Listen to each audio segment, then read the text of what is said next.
विद्यार्थी मित्रांनो, आज आपण एक खूपच प्रसिद्ध आणि थोडी दुःखद स्टोरी शिकणार आहोत. लक्ष देऊन ऐका हा. On 10th April 1912, the largest luxury ship in the world set sail from Southampton in England to New York.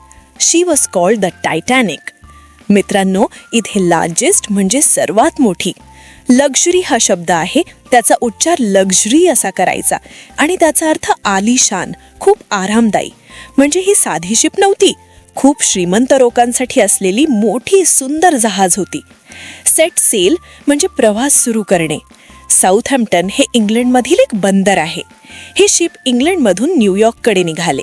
त्या जहाजाचं नाव होतं Titanic. The word Titanic means huge. This was her maiden voyage, that is, her first voyage.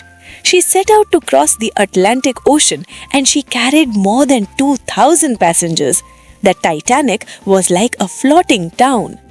इथे Titanic म्हणजेच खूप मोठं, प्रचंड. Maiden वॉयेज हा शब्द आहे. मेडनचा उच्चार मेडन असा करायचा, वॉयेजचा उच्चार वॉयेज असा. याचा अर्थ पहिला प्रवास. म्हणजे टायटॅनिकचा हा पहिलाच प्रवास होता. अटलांटिक ओशन म्हणजे अटलांटिक महासागर. पॅसेंजर्स म्हणजे प्रवासी. 2,000पेक्षा जास्त लोक त्या शिपमध्ये होते. रायटर म्हणतो की टायटॅनिक ही जणू पाण्यावर तरंगणारं गावच होते, म्हणजे इतकी मोठी होती. आता पुढचा पॅरेग्राफ ऐका. Everyone called the Titanic the finest ship in the world. Everyone was proud of her. She was as tall as a building with 15 stories. Inside, she was like a large hotel with grand staircases, dining rooms, shops and swimming pools. Finest म्हणजे सर्वोत्तम. सगळे लोक म्हणायचे की ही जगातील सर्वात चांगली ship आहे. प्राऊड म्हणजे अभिमान वाटणे. लोकांना तिचा अभिमान होता. स्टोरीज म्हणजे मजले. 15 मजली इमारती इतकी उंच होती. ग्रँड म्हणजे भव्य. स्टेअरकेसेस म्हणजे जिने. डायनिंग रूम्स म्हणजे जेवणाची खोली. स्विमिंग पूल्स म्हणजे पोहण्याचे तलाव. म्हणजे आतमध्ये ती अगदी मोठ्या हॉटेलसारखी होती. रायटर आपल्याला सांगतो की टायटॅनिक फक्त मोठी नव्हती, तर खूप सुंदर आणि आरामदायी होती. समजलं का सगळ्यांना? इतकी मोठी आणि सुंदर शिप होती की लोकांना वाटत होतं की ती कधीच बुडणार नाही. Everyone thought that the Titanic could never sink. They called her the unsinkable ship. The ship's builders were so sure of this that they put only a few lifeboats on the ship. इथे आपण विचार करूया. जर जहाजात जास्त लोक असतील तर life boats जास्त हव्यात का कमी? नक्कीच जास्त हव्यात, पण त्यांनी कमी ठेवल्या. ही मोठी चूक होती. The journey was very comfortable. The passengers were proud because they were traveling in the best ship in the world. They felt safe. Comfortable म्हणजे आरामदायी, सेफ म्हणजे सुरक्षित. प्रवास छान चालू होता. सगळे लोक आनंदात होते. त्यांना वाटत होतं की आपण जगातील बेस्ट शिपमध्ये आहोत, आपल्याला काहीही होणार नाही. आता स्टोरीमध्ये मोठा बदल येतो. Then came the night of 14th April. The sky was clear and the sea was calm. Many of the passengers were asleep. Captain Smith knew that there were icebergs nearby, so he told a man to keep a watch from the top of the ship. Suddenly, at 11:40 p.m., the man saw something. He grew cold with fear. A huge iceberg stood right in the path of the Titanic. Iceberg! He yelled. इथे calm म्हणजे शांत. आईसबर्ग्स हा शब्द आहे, उच्चार आईसबर्ग्स. समुद्रात तरंगणारे मोठे बर्फाचे डोंगर. कीप अ वॉच म्हणजे लक्ष ठेवणे. सडनली म्हणजे अचानक. थेवाचा भीतीने थरथर कापू लागला.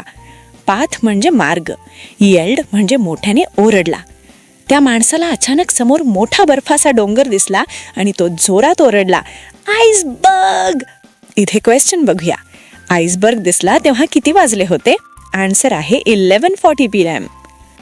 Captain Smith fought hard to steer the Titanic away from the iceberg, but the ship changed direction slowly and her sides scraped the mountain of ice. A shower of ice fell onto the decks and the iceberg cut holes along the ship's side. Water began to pour into the lower decks. Most passengers heard nothing and slept on. Captain स्मिथने टायटॅनिकला बर्फाच्या डोंगरापासून दूर करण्याचा खूप प्रयत्न केला, पण जहाजाची दिशा हळूहळू बदलली आणि त्याची बाजू बर्फाच्या डोंगराला घासली. बर्फाचा वर्षाव जहाजाच्या डेक्सवर पडला आणि बर्फाच्या डोंगराने जहाजाच्या बाजूला छिद्रे पाडली. पाणी खालच्या मजल्यांवर भराभर घुसू लागलं. बऱ्याच लोकांना काहीच ऐकू नाही आलं आणि ते झोपूनच राहिले. स्टिअर म्हणजे दिशा बदलणे, डिरेक्शन म्हणजे दिशा, स्क्रिप्ट म्हणजे घासले गेले, डेक्स म्हणजे जहाजाचा वरचा भाग, पोर म्हणजे ओटले जाणे, लोअर डेक्स म्हणजे खालचा भाग. कॅप्टन स्मिथ खूप प्रयत्न करत होता, पण जहाज मोठं असल्यामुळे ते हळू वळलं आणि बर्फाला घासलं गेलं. जहाजाच्या बाजूला छिद्रे पडले, पाणी आत शिरू लागलं, पण बहुतेक प्रवासी झोपेत होते. रायटर आपल्याला दाखवतो की धोका आला होता, पण अनेकांना अजून कळलंच नव्हतं. Captain Smith and his crew could not stop the water flooding through the ship. They knew the Titanic was in great danger. The unsinkable ship was sinking. At 12:15 a.m., Captain Smith sent urgent messages on the ship's radio asking for help. "Help! Titanic sinking! Come quickly!" Then he ordered the crew to wake all the passengers up. Crew म्हणजे जहाजावर काम करणारे लोक. Flooding म्हणजे पाणी भरत जाणे. Danger म्हणजे धोका. अर्जंट म्हणजे तातडीचा. ऑर्डर्ड म्हणजे आदेश दिला.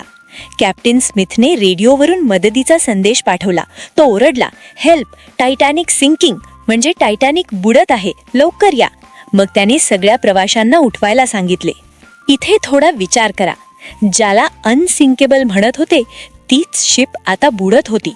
म्हणजे माणसाचा जास्त आत्मविश्वास कधी कधी धोकादायक असतो. A ship called the California was only 20 miles away, but she did not receive Titanic's messages. Her radio was turned off and the radio operator was asleep. Receive म्हणजे मिळणे. रेडिओ ऑपरेटर म्हणजे रेडिओ चालवणारा माणूस. California नावाची दुसरी ship फक्त 20 मैलांवर होती, पण तिचा रेडिओ बंद होता आणि ऑपरेटर झोपला होता. त्यामुळे मदतीचा मेसेज तिला मिळालाच नाही. Another ship called the Carpathia heard the Titanic's calls and sailed at full speed towards her. Unfortunately, the Carpathia was far away and she took over 3 hours to reach the Titanic. इथे Carpathia हे दुसऱ्या जहाजाचं नाव आहे. फुल speed म्हणजे पूर्ण वेगाने.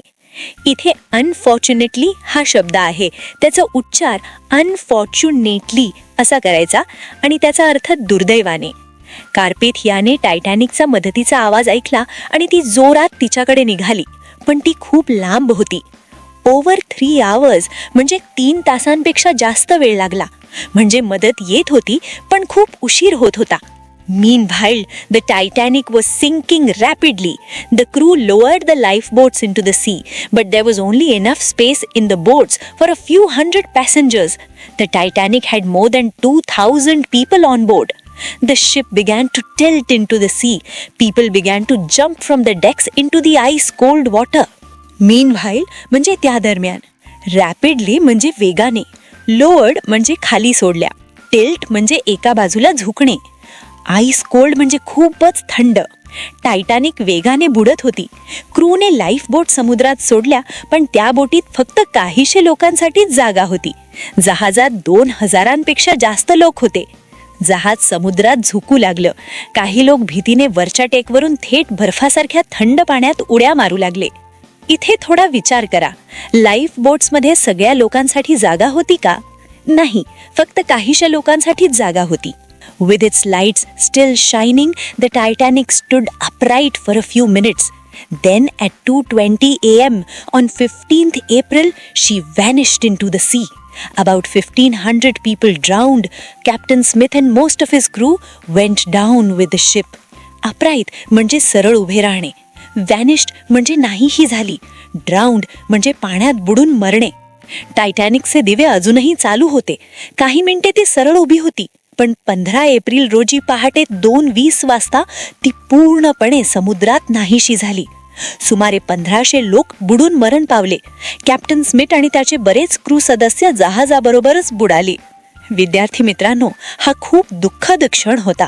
इतकी मोठी शिप काही तासांत समुद्रात गायब झाली. The Carpathia arrived at 3:40 a.m. The ship's crew found lifeboats and saved 700 people in them. They also found chairs and pieces of wood floating on the water.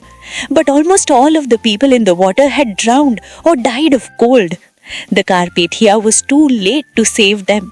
Arrived म्हणजे पोहोचली, फ्लोटिंग म्हणजे तरंगत होते, डाईड ऑफ कोल्ड म्हणजे थंडीमुळे मरण पावले. Carpathia 3:40 वाजता पोहोचली आणि तिने लाईफ बोटमधील सुमारे 700 लोकांना वाचवले.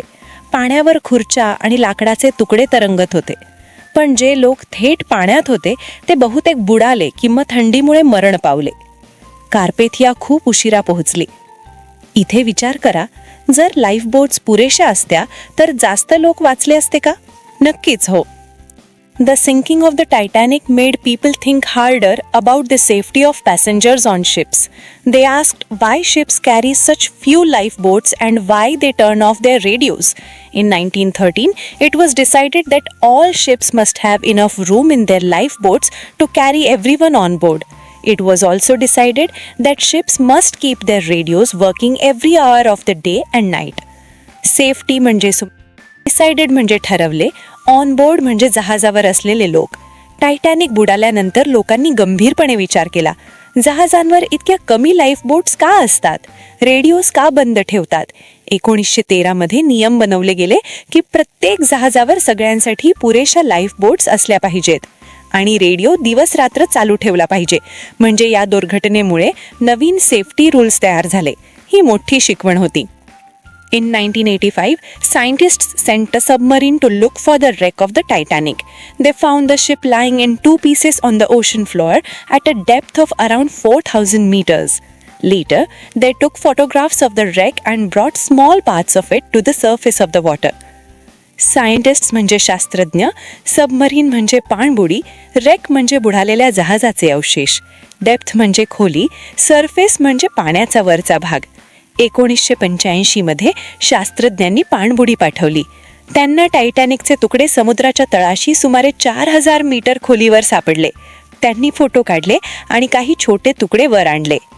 There are many stories of bravery on that terrible night. In April 1912, in 1998, the director James Cameron made a famous film of the Titanic's maiden voyage. It is a very sad film.